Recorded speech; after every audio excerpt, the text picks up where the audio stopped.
So we have a regular gtube silicone base.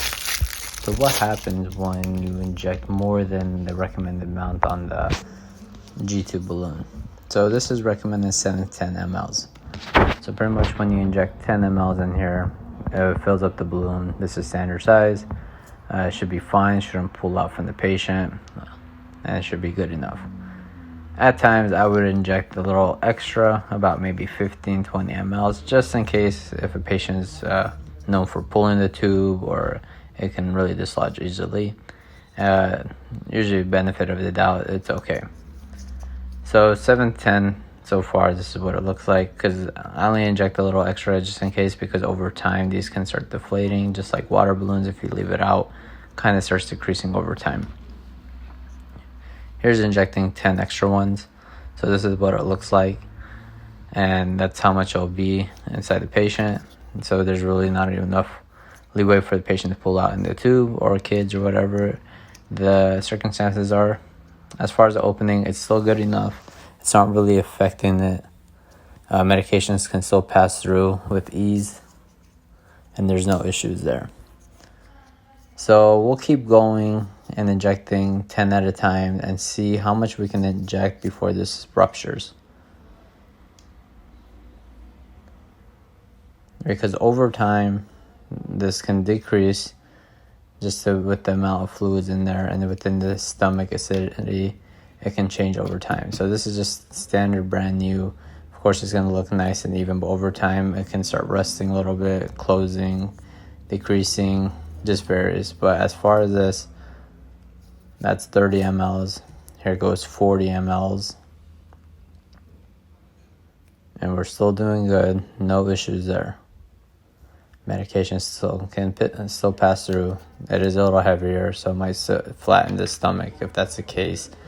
At this point, you really would not be wanting to inject more than this. And even pulling and tugging, it pretty much hangs on.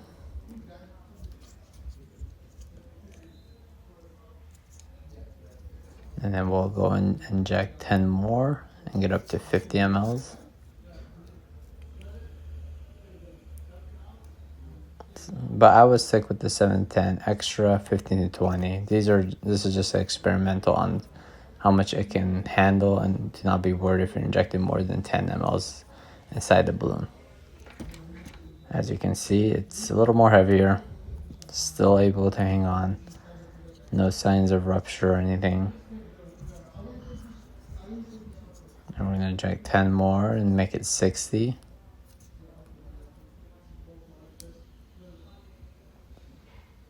And we're still fine.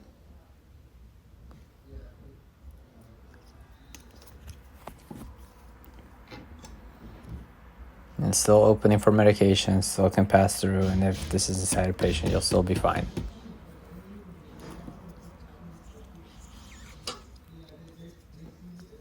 And here we go with 70.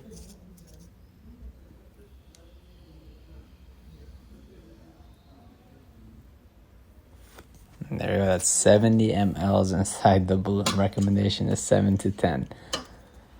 And again, this is a brand new balloon. So here we go. Can we go 80? Here we go, 80. Oh, there we go. It just burst. It seems like at 78 or 77, and it just burst and splattered normal saline water all over the place. And there you have it, 78 cc's it can tolerate on the new tube.